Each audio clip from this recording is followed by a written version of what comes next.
Now we can go.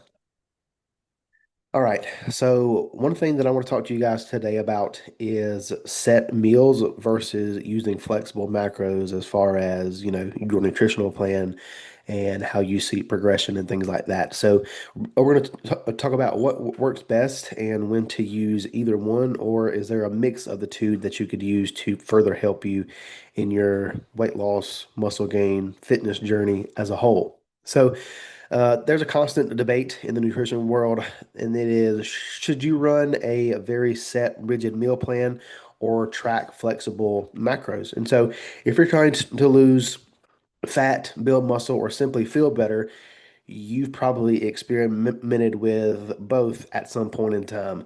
Some days you'll eat what you're craving to try to make those macros work for you and to, I guess, kill those cravings. And other days you're just like, I don't want to give into the cravings. I want to see the results, right? Let me make this easy for me. And you stick to that a repeatable routine and feel like you're finally in control for once. But the biggest thing here is neither strategy is neither right nor wrong. Each has a time and a place, depending on what your goal is. Biofeedback, and what your actual like personality, as far as like how you cope with food and things like that goes. So today, I want to dive into the pros and the cons of each, when to use one over the other, and how I personally coach clients through both, depending on the phase that they're in at that current moment in time. And by the end of this, you'll know exactly when to run it pretty strict and when to loosen the reins up just a little bit without losing your results. So let's start out very basic here. But what is a set meal plan? A set meal plan is when your foods, your meals, everything is predetermined, same food, same portions every day. It does not falter. It's simple. There's zero decision making that goes on here. You eat what is listed on the plan. I cannot make it any more simpler or easier than that. It's not sexy, but it works because it removes variables is what it does.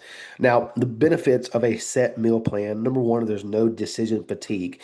You do not have to think about what's for dinner tonight. You already know what's for dinner tonight because it's already laid out. More consistent digestion. You know exactly how these certain type of foods affect your gut and your blood sugar. Like for instance, if you guys go out and eat, something that you typically don't eat, off of your normal meal plan, like, I don't know, a lasagna or a cheeseburger or just, kind of something off the wall, you'll notice that probably the next day your digestion is a little messed up, right? But with that set meal plan, you know exactly what foods kind of sit on your stomach better than others do. It's easier to track trends. So, it's essentially just we can look at things from a very data perspective here. Weight, energy, cravings, all of these are going to be more predictable when the food variable is locked in. It's just like if you know that your car can go 30.2 miles on 1 gallon of gas. And if you need to go, um, you know, 30.2 miles, how many gallons of gas should you put in the car? You know the exact answer because you can track it very specifically. It's kind of the same with the food. The easier that we can look at things across the board, it just makes things easier to track and make those trends a little more streamlined. Better blood sugar control. So, when you're doing a set meal plan, a lot of those meals are designed to where we're not having very rapid spikes and then crashes a few hours later. And this can come from your selection, meal timing, and things like that. And if you're truly just counting macros to just hit a number, then you're not taking that blood sugar control into account at all. Um, a simplified grocery list and meal prep. I know when I go into Aldi every week, exactly where to go. I'm not in there for 30 minutes. I'm in and out within 5 to 10 minutes. I know where everything is at. I can prep my meals faster. I know exactly what to put the oven on, how long to cook it for. Like it makes things very, very easy just because I've done this several times in a row that it cuts my meal prep time down to basically nothing. Now, there are obviously cons of a set meal plan. Number one, it can get boring, right? Food fatigue is going to kick in if the menu is too repetitive or it's going on for too long of a period of time. Now, for me personally, I just like a set meal plan. For me, it just takes all that decision fatigue out of it, and I don't have to think up a new recipe every week of what to eat. I just like, I would rather just take that variable out and just have it set in stone. It's just easier for me that way. It can come with less social flexibility. It's harder to adapt on the fly when you're out and about on vacation, traveling, dining out. And this is talking about a true set meal plan, right? Like if you have, four meals and it's telling you exactly what to eat. Can you find 6 ounces of chicken, 200 grams of white rice, 20 grams of almonds in the exact manner that you have been eating it at home? Probably not.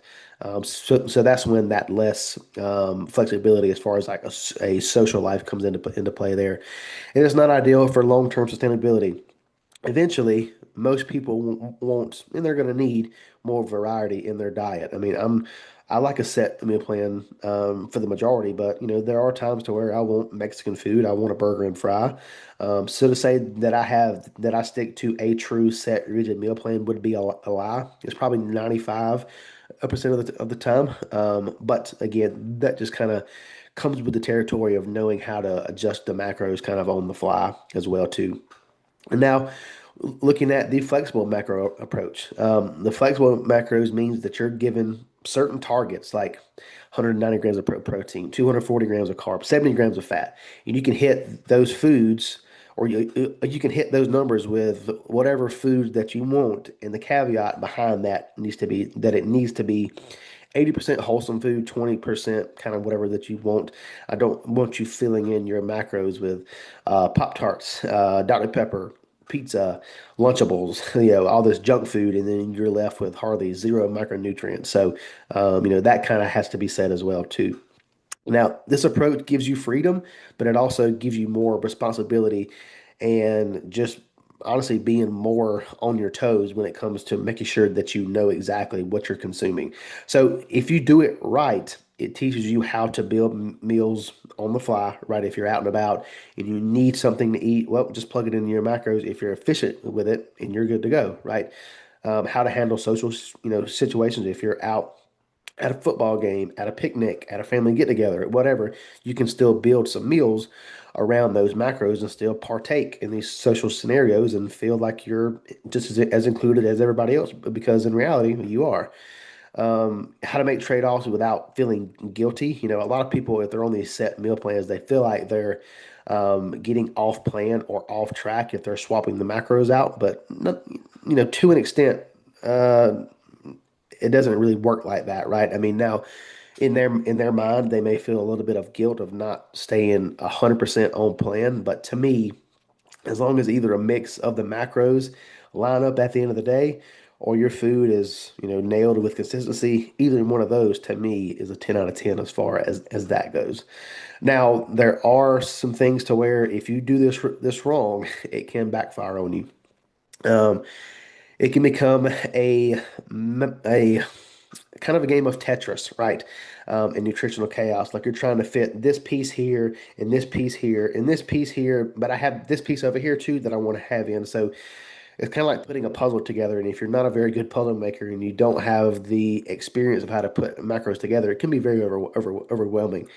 But first, let's talk about some benefits of flexible macros. So number one is obviously more food variety. It's easier to rotate meals in, fit new foods in, eat with family. You have a more relaxed sense of food freedom in that aspect.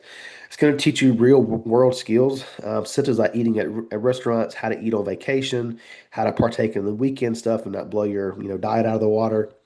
Less mental restriction as well too. Um, excuse me. You you just knowing the fact that you can have that cookie and make it fit within your macros is going to be more a mental win than anything else. Instead of just you thinking, "Oh, well, I can't have this," so you're more likely to binge on it. Just like when you were in high school and your parents said you can't date that person. Well, you're more than likely going to go out of your way to date that person just because you can't, right? So again, that middle restriction kind of comes into play there. Now, the bad of flexible macros, you have more decision fatigue. You have to plan and track everybody if you're constantly swapping foods. If you wake up in the morning, you're like, all right, what am I going to eat today? This is essentially like you're taking a puzzle, dumping it out on the table and say, all right, let's put this thing together. I have no idea. I have no plan as far as what I'm going to eat. But at the end of the day, all these puzzle pieces have to fit together um, to make this work, right? So again, it's just more a decision fatigue on that aspect. More digestive inconsistency. These random ingredients can mess with your gut and cause bloating. And a lot of these quote unquote healthy foods that you can buy at the gas station, at Walmart, at the grocery store, whatever. Um, I don't want to say that they're not healthy, but they can be a digestion bomb. Like if you have somebody that's consuming a ton of, protein bars and protein shakes all day, every day, and that's their main source of protein because it fits the macros. Well, they probably have very bad digestion. They're probably having very terrible gas, a little bit of bloating. So, again, inconsistent digestion as well too. And it's easy to lose control when you get in this aspect too, because you're always trying to find that food that you can swap it out with to eat double, right? So, like you get into those low calorie, zero net carb tortillas, right? Or do you pick the one that's 100 calories, or do you pick the one that's zero net carbs and they're 15 calories, but you're eating what feels like cardboard, right? So again, you're trying to fit as much food into these macros as you can, which again can, go back to those digestive issues. And you can just lose control of what you're actually trying to do here. And then the last one is the blood sugar spikes. If you're constantly changing carb sources all day, every day, and you don't have that meal timing dialed down either, it can disrupt your glucose stability, and you're going to have spikes and crashes all day long. More cravings, and with more cravings is going to come, oh, well, let me try to fit this cookie in here, and it can be a mess very, very quickly. So when would I recommend that you use a set meal plan? So you'll get the most out of a set meal plan when, number one, you're in a fat loss phase and you want to keep blood sugar, hunger, digestion, all of that as predictable as it can be. You want to make as much progress in the fastest time possible. Do a set meal plan. Everything just across the board is just right in front of you. There's no guessing. There is no oh, well, this week, I did this I fit this in here instead of using this kind of food, and it messed with my bloating and my digestion. If you just have a set meal plan, kind of all that just gets taken off the table. Uh, Another one is you're super busy and you need structure without thought. Like you don't have time to wake up every day and all right, let me build out this meal plan that I'm going to eat today. If you don't have time to do that, that's when that a decision fatigue, just taking that off the table with the set meal plan comes into play. You're trying to fix consistency issues such as like weekend blowouts, missed meals, etc. If you know that you have 4 meals to eat that day with a set meal plan, then you know about what time that you should eat those. But if you're just trying to track macros and you're constantly not hitting those macros, it may be beneficial to swap over to a set meal plan just to know, hey, if I eat these 4 meals during the day, I'm 100% compliant. But if you use the macros and you're not properly planning after a day, you're gonna miss meals or you're gonna have weekend blowouts to where calories get way out of control. You're coming off a period of low energy or poor digestion. Again, this is looking at like, blood sugar spikes as far as like, the low energy, poor digestion. Again, that's just from picking different food sources and having a vast variety of those. And then the last one is you're prepping for something that requires a lot of precision, like a photo shoot, a vacation, a bodybuilding contest. There's never a point to where I'd give somebody macros for a bodybuilding contest. That all right, here's your macros, fill this in. Let's see what you look like. It doesn't work like that in the slightest. So the biggest one for me is when you need a set meal plan. is you have serious health issues that need to be fixed like yesterday. There is no time to play around. There is no time to say, "Oh, well, I still want this cookie in here every night." Nope. You have serious health issues, serious health complications that need to be fixed right now. Like you're on the verge of developing diabetes. You're severely overweight. Your quality of life is declining. You can't tie your shoes without being out of breath. That to me is where, all right, let's cut the bull crap. There is no time for you to be worried about what ice cream can you fit in your macros. This is a matter of, hey, I've got to get my shit under control before I either die or my health becomes a very big problem. And so to me, that is when a set meal plan is 100% needed. And now, one thing to keep in mind too is that you can still rotate meals weekly while keeping that same set day-to-day structure. That's going to give you a little bit of variety, without the chaos. So this is something that my wife actually does. So every week she typically has the same breakfast and the same dinner, but every week she has a different lunch that she makes, and finds a recipe online, and she makes a different lunch each and every week. It's the same macros, but she knows what she's going to have for lunch, Monday through Friday, because she's already planned it out. She's already cooked it. It's good to go. Like, one week have chicken and rice for your lunch, then the next week is beef and potatoes. You're still swapping those foods out, but the macros still aligned, and it's still set, like locked in to what you're supposed to be eating this week. So that is one thing that you can do as well too.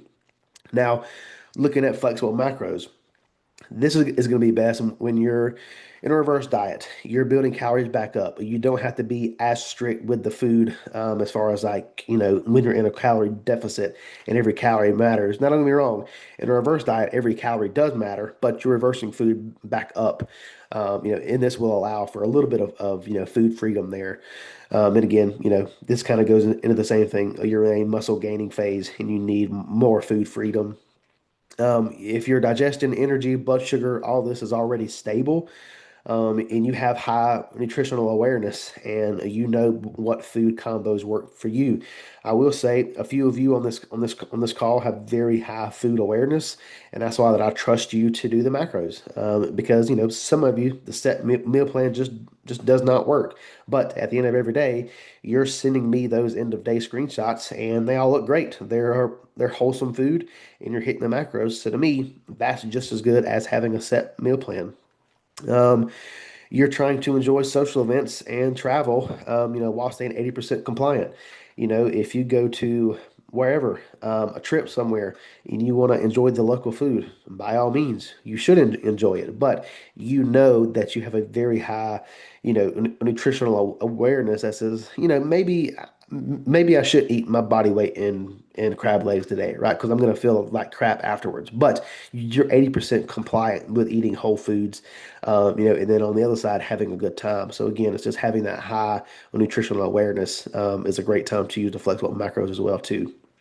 Um, One that's very under or overlooked is you're aware that you need micronutrients just as much as you need the macros.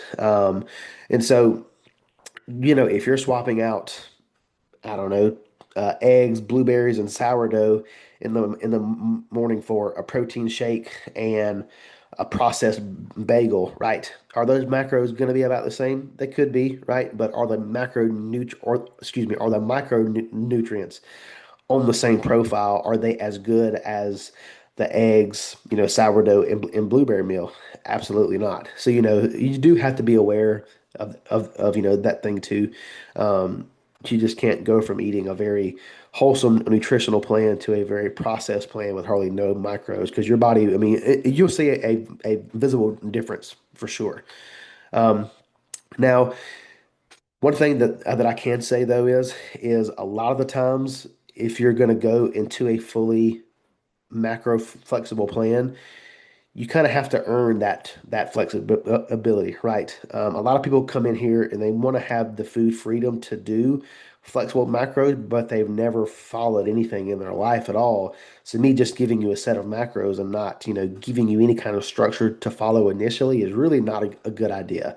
Um, One of the, kind of one of the best things to do, Like for example, if you want to use macros, you have to number one show me that you're fully aware and capable to do the macros, and that I trust you to make those food swaps, and we'll get into in a second how that can become a thing. So I recommend though a hybrid approach, and this is kind of what I do with everybody in the program. It's going to be a mix of both a set meal plan and macros. So the set meal plan is just a base and it's a backup plan, right? It's that just in case that decision fatigue sets in and you just can't think of what to eat, right? There it is. It's laid out exactly what to eat. There is no, oh God, well, I got to hit this, macro count today. Nope. You have a base meal plan already in the app. You know exactly what you can eat to stay on track. There it is. There is no thought behind it. Just eat it and you're good, right? Now, this is really person to person dependent, but if someone really wants to use macro, right out of the gate, when they come into the program, they don't want to set meal plan. They want to use macros. I mean, they want to use foods that they enjoy, which is our end goal, right? I like to start them out with a set meal plan and one meal being a macro meal. So, for instance, let's say you have 3 meals a day. Two of those meals are fixed, set meals, right? I tell you exactly to eat for breakfast and lunch, right? And that last meal is a macro meal where you can eat with the family and enjoy whatever food that you want to, enjoy. Once you become a pro at mastering that, then we can move to one set meal and two macro meals, and kind of so on and so forth. So like going right out of the gate of never having done any kind of structured dieting plan at all, and me just handing you some numbers and say, hey, fill these numbers in with food. Good luck. I don't think that's the right way to do it. I think having some structure and then at least for one meal, giving you some, macro flexibility, it's going to teach you how to make foods fit in that last macro meal instead of me just, giving you huge numbers to fill out as far as like, hey, I need you to hit 200 grams of protein, 200 grams of carbs, 80 grams of fat. All right. That's a big number. But if I give you, hey, eat meal one, meal two, and then for meal three, let's hit 50 grams of protein, 50 grams of carbs, 10 grams of fat. That's very doable for a beginner. So, tracking macros without structure is like trying to build a house without blueprints. You might get the right number of bricks to be delivered to the job site, but if you don't know where to put them, they're not going to be in the right place, right? These set meals are going to give you a little bit of control, and the flexible macros give you some freedom. But to me, the best results happen when you can earn the right to use both and know when to use either or is kind of um, that's the key to making all this stuff work. So I hope that made some sense to you guys. I think a lot of you know that I'm a fan of the set meal plans in general, just because from a coach standpoint, it's easier to assess. But if you're an individual like Miss Allison or Rihanna, Jacob, who use macros all the time, and I can trust you doing that. To me, if you hit a set meal plan 10 out of 10 across the week, or if you hit your macros, fairly close across the week, to me, that's 10 out of 10 as well too. So it really comes down to personal preference, kind of depending on what stages that you're in. But for what it's worth, I think it's kind of, you can go whichever direction that you want to go. But you kind of have to look at your goal at mine too of do I want to drag this out or do I want to get there as fast as possible? So, anybody got any questions with anything? I hope all that stuff made good sense.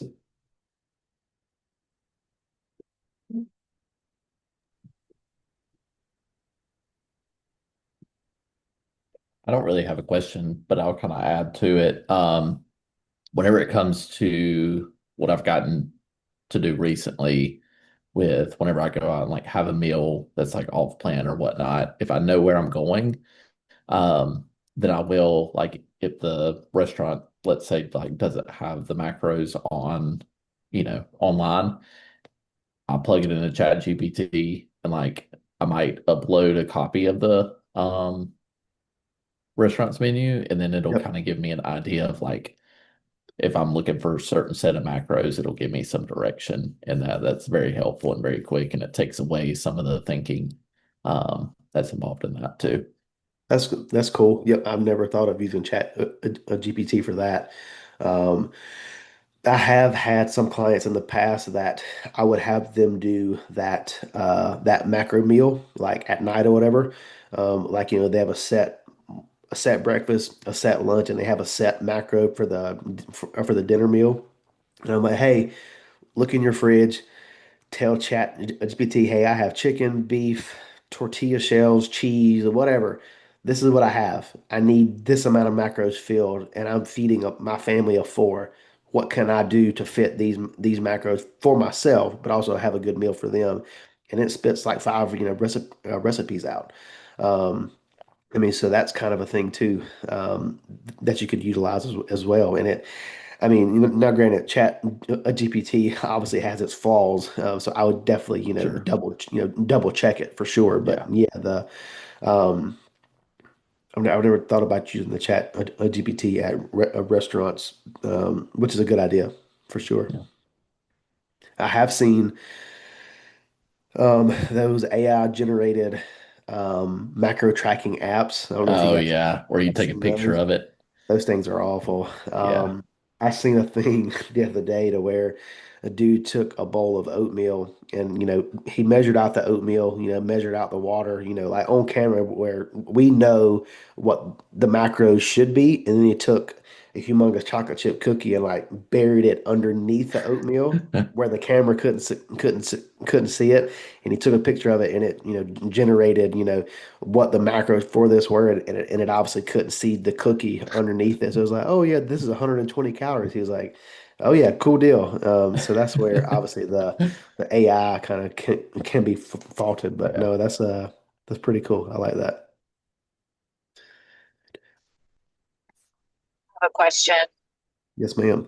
Um, so on a meal plan, I know like me and Jacob, and I know it seems like sourdough is a pretty, you're a big fan of sourdough. I know it digests well and everything, or like almond butter, stuff like that. So if we're on a meal plan that has those things and say that we're just craving, like for me personally, sometimes I crave peanut butter. Like if I'm switching my almond butter out for peanut butter one day, but like the same amount of calories in the peanut butter, do you consider that like a hindrance, like off plan, or is that pretty in line, like keeping things in? Or if it's like sourdough and we switch it out for like the same weight and calories and like English muffin or like bagel or something, does that still kind of fall in line with like being on the plan, or would you consider that more of like a macro approach? I'm just curious.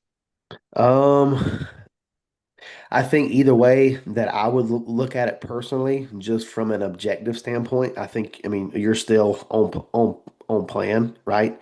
I think the only times that would potentially matter is like in like a contest prep, to where we're trying to like use different, like loading strategies maybe. But just for 95% of the time outside of a bodybuilding prep, just like general lifestyle, I to me, like, am I going to say that's on plan, or that is that using flexible macros? I guess technically that's using the flexible macros approach, but either way that you look at it, to me that's still 10 out of 10 as far as plan adherence goes. So I Yeah. mean, because I would still think, if you're swapping out sourdough for an English muffin, that's still great. Now, if we were swapping out sourdough and almond butter for a processed Pop Tart, maybe we could probably, look into that a little bit. But again, that's when the micro, excuse me, nutrients come into the side of things too. So, All right. Thanks. yes, ma'am. Anybody else got anything?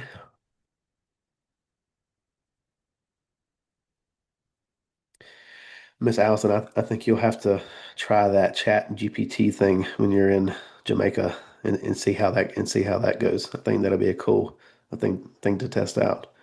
Yeah, I was telling somebody the other day, I was like, I have never planned a vacation and been so nervous about going on it.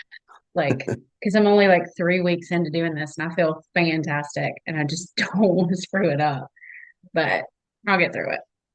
Yeah, no, I think you'll be fine. A lot of people just overthink it is what it is. But you will get a heck of a lot more steps, a lot more sunshine. You'll be a lot less stressed there, I would hope, than here at home. So, no, I think you'll be like the majority of folks that I coach. They'll come back the same weight, if not lighter. I know the last cruise that I went on, I think I come back like 7 or 8 pounds lighter, and I was pissed off because for a bodybuilder, 7 or 8 pounds down is a drastic look. And I was like, all right, yep. The next one I go on, I'm definitely eating those extra cookies and extra pizza because I'm not coming down. I'm not coming home 7 pounds smaller. Ain't no way. But anybody else got anything? Yeah. Well, if nothing, I'll let you guys go. I appreciate you guys tuning in. Um, I hope you feel better.